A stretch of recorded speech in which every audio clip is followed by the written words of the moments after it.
Hello everyone, this is Mr. Bell and you're watching my YouTube channel, so Mr. Bell's English Lessons. This is video number 6 for the second, and this will be one of the last videos for this chapter on Forrest Gump. And today we will focus on Forrest Gump's and history and also cultural events.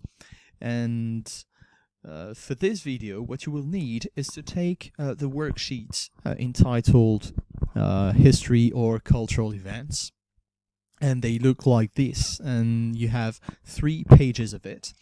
So what you will have to do when you have information, so first on this page right there, you will have to write where and when the movie mostly takes place.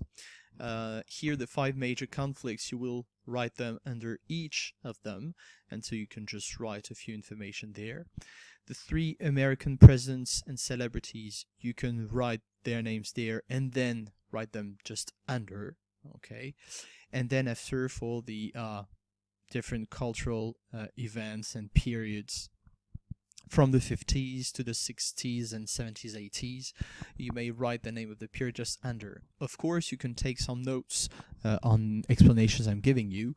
And finally, the lesson will have to be copied in this part of the document. And you will have the lesson by the end of this video, but you will find it also on Pronote. Right, ready? Let's go. So where and when does the movie Forrest Gump take place? Well, it mostly takes place in the south of the United States, so here in the city of Greenville, Alabama, and this between the 1950s and the 70s and the very beginning of the 80s, okay, where the movie stops. Here, 5 essential wars that the USA have been into.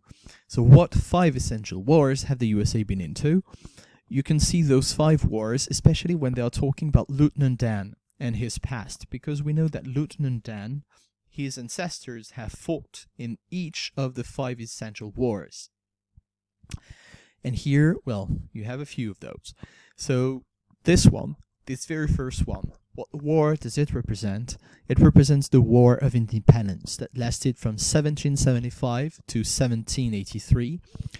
And during that war, what we call the colonists or the continentals, who are in fact the Americans, they fought the British people to have their independence, because in the past the Americas, or what is going to be the United States of America, was only but a colony, okay?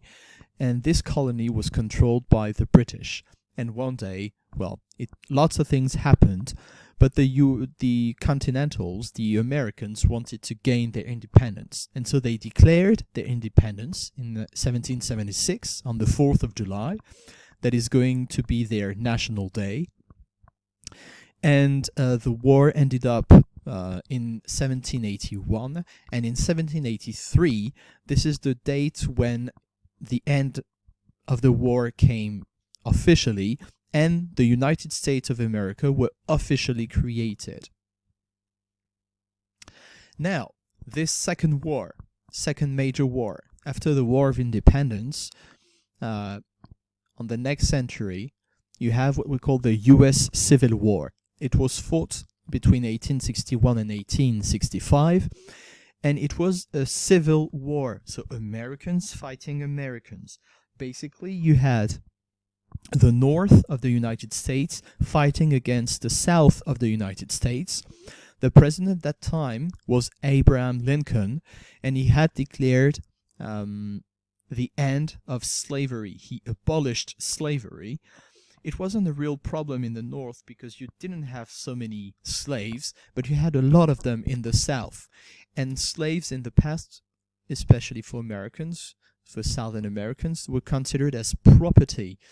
And the abolition of slavery was withdrawing all their property. And so it would have been very difficult for them to cultivate the fields, the cotton field in particular. And they didn't want that to happen. That's why they fought against each other. Finally, the North won. the South lost and slavery was abolished, though there are reminiscences of this war because the South is mainly, well, is still mainly considered as racist. Okay, you've got lots of racist states down there, and for quite a few decades after the US Civil War, and it especially came out in the 1950s and 60s, you had what we call the segregation, which means that the black people didn't have the same rights as white people. But here, well, if we come back on this war, it was fought in the 19th century between the North and the South of the US. Sometimes you can hear it. You can hear the name of the Secession War, though the Americans do consider that this is a civil war. Another war right here, very simple. Well, this is the First World War, 1914-1918. So I'm not going to tell you what the First World War was about. The only thing is, you need to know that the Americans, they entered the war in 1917 and not in 1914. So they entered the war in 1917 because some American boats, ships, were shot. Okay, were the victim of missiles, were destroyed by some German submarines. And so it's only because of this that the Americans decided to declare war on Germany. There is another war. You had the First World War. Well, here comes the Second World War. And the Second World War lasted from 1939 to 1945. The thing is, again, the United States of America entered the war later. They entered the war in December 1941 because they were attacked by the Japanese on Pearl Harbor, on the military base of Pearl Harbor.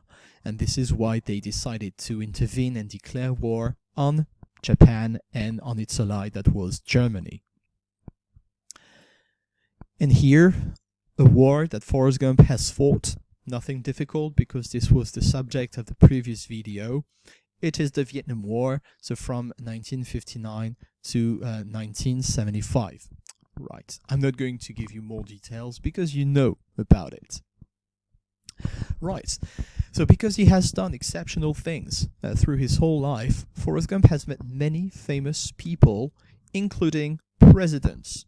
Okay, not every people are meeting presidents, but here he has done so. So, do you know the presidents that Forrest Gump has met? Who is this one? Right there. So he was president at the beginning of the 1960s. He was the youngest president ever to be elected, the first Catholic president to be elected, and his name is John Fitzgerald Kennedy. So he was the president from 1961 to 1963. Here Forrest Gump has met the president for one reason, because he was elected in the All-American football team, because Forrest Gump was an excellent football player. And when I say football, I'm thinking about American football. And, well, all the best players meet the president, and here this is what happened. John Fitzgerald Kennedy, he died in 1963. He was shot in Dallas. I've already talked about this, okay, and he was replaced by his vice president, the one right here, okay. This president was known because he was the president that had to deal with most of the war in Vietnam, and he has sent a lot of troops. Here you can see Forrest Gump showing his bottom to the president, okay? And if you do remember the name of the president we have written, it was Lyndon B. Johnson. So Johnson was Kennedy's vice president. That's why he became the president in 63.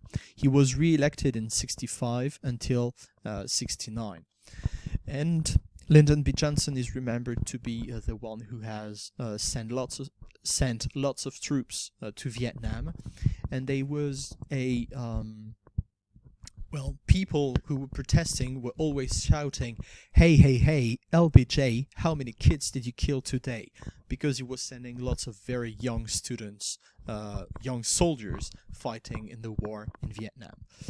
But here, this is what we can say about Lyndon B. Johnson, or LBJ. This one right there, this president. So here he met the president just after going to China and playing ping pong. And you see that while watching the movie. And that president is Richard Nixon. So he came just after Lyndon B. Johnson. He was re-elected 4 years later in 1973, but he had to resign in 74 for one reason. Well, Richard Nixon was sending lots of spies on his political opponents and sometimes political friends. He wanted to have records on all the people around him. He was some kind of paranoid. And, well, in fact, one day he sent some spies to get some documents in a building called the Watergate building. And in the movie, well, you can see Forrest Gump in front of the Watergate building, and he sees people using their torch lamps.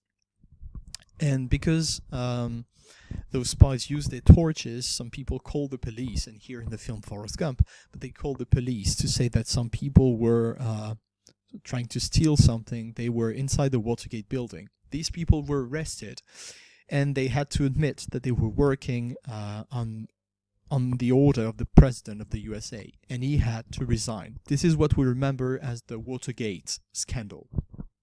But you can see it in the movie. And Forrest Gump has also met some celebrities. So can you name the different celebrities that he has met? Right. So let's go. Do you know, even if it is blurred, but do you know who is this young man playing the guitar behind young Forrest Gump? So this is Forrest Gump as a kid.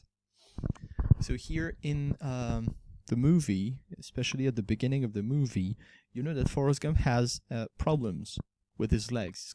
He's got problems walking, and he needs to have some metal bars attached to his legs in order to walk. It gives him a strange way of walking.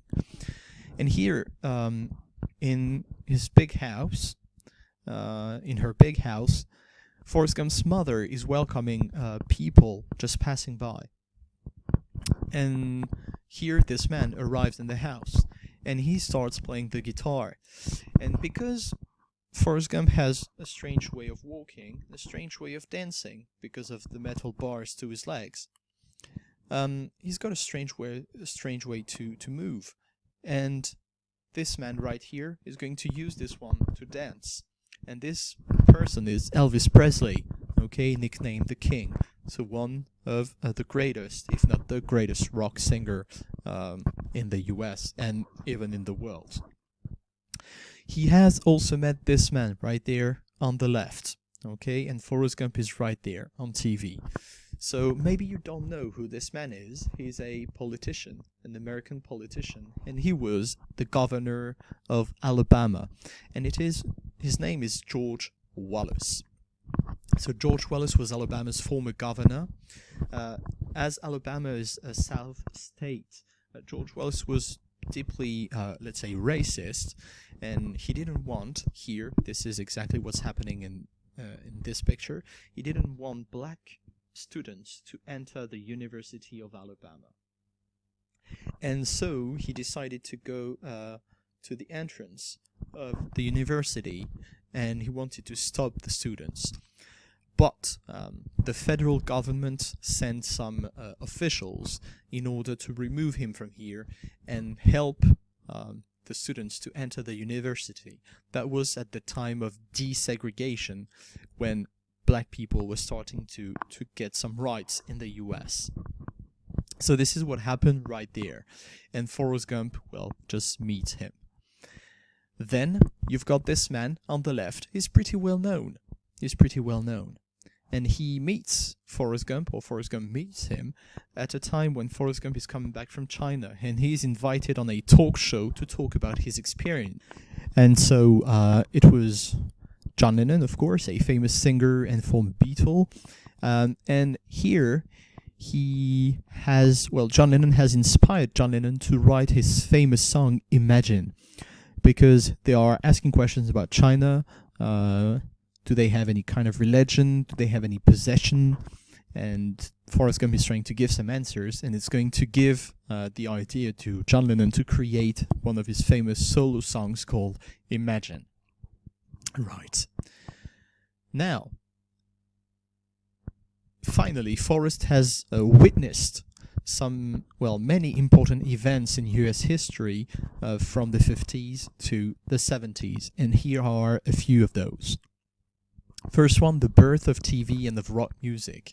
So in the 50s, the TV was developing. People started to buy TVs. It was democratized.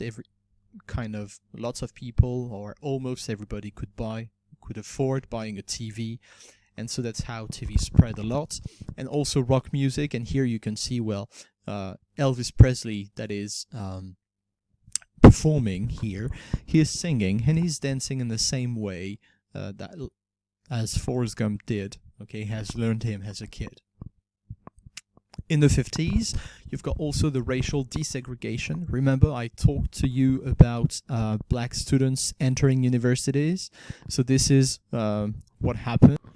And George Wallace was supposed to be around here. Okay, he was blocking the entrance to the university.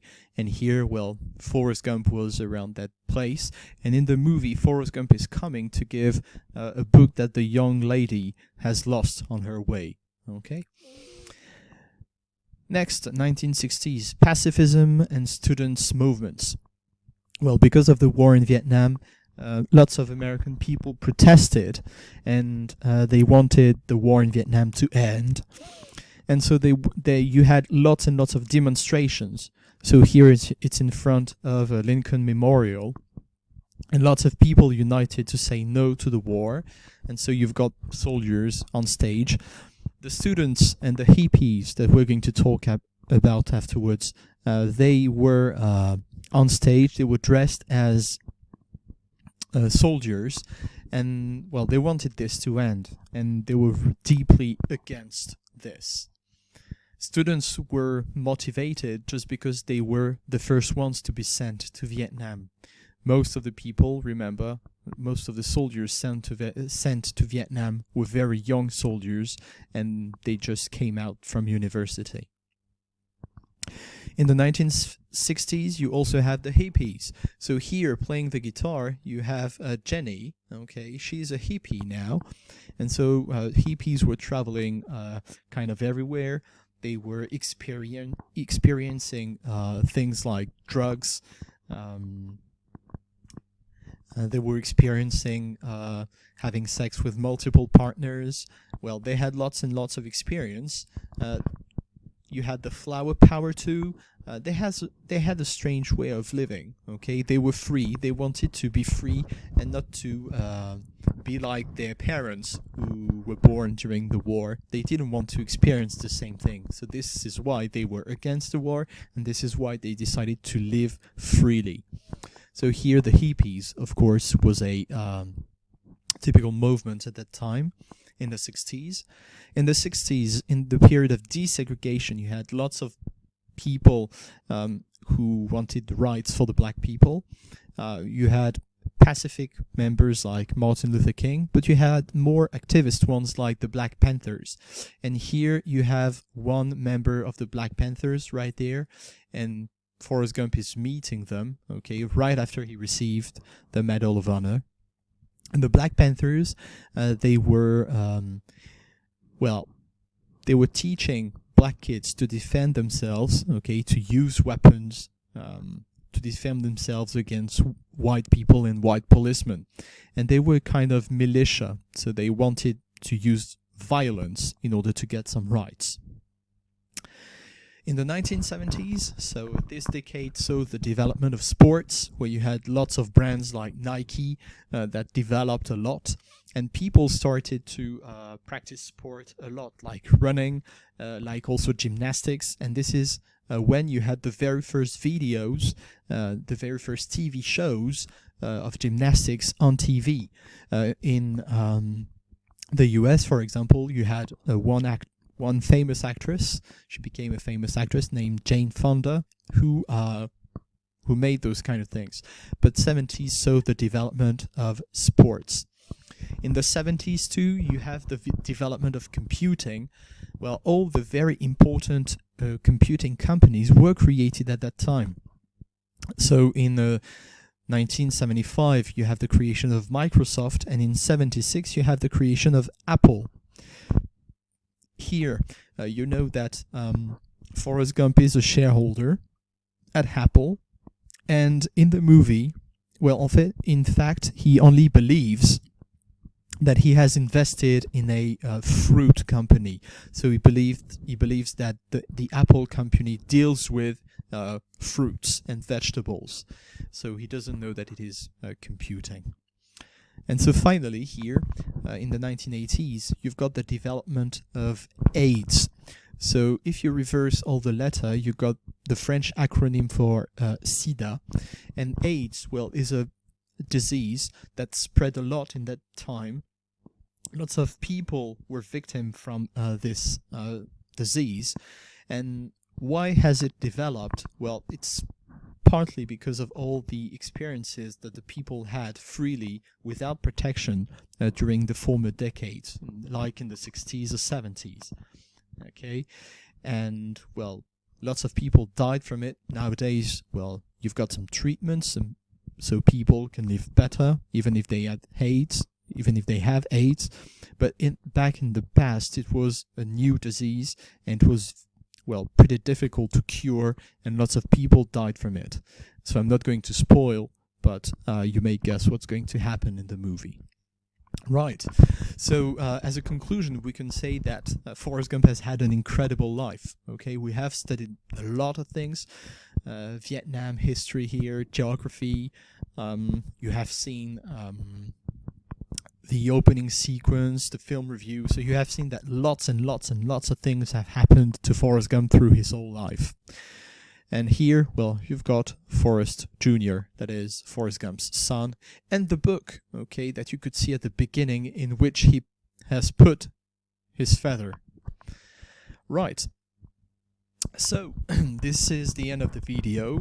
I think this was the last video for you guys in Seconde, especially for that chapter on Forrest Gump. So, you can check for the lesson that is right here on Pronote, and that you will have to recopy on the worksheet I have given you, especially on the last lines. So you need to go on Pronote, because you will soon have some other work to do, not watching videos but doing things on your own. So you'd better watch that. Check also the ANT for messages if I'm sending you some. Also prepare questions for virtual classes, that is going to be useful. And I do precise questions on everything we have done, so if you have questions on the cultural events, geography, or else, so not just on practical issues, but on the lessons, please. This is supposed to be a time during the virtual classes where we share, and where you share the things you don't know, the things you have not understood, and you'd better prepare questions for it. Right, so I wish you a good day after watching that video. Continue working seriously. Try to relax too. Do not try to be too tensed, otherwise you're going to go crazy, to go mad during those this period of confinement. And if you have any questions, as always, you can put a commentary just under the video. Okay, I'd be glad to answer it. Otherwise, you may prepare them for the virtual classes. So have a good day. See you soon, and thank you for watching. Goodbye.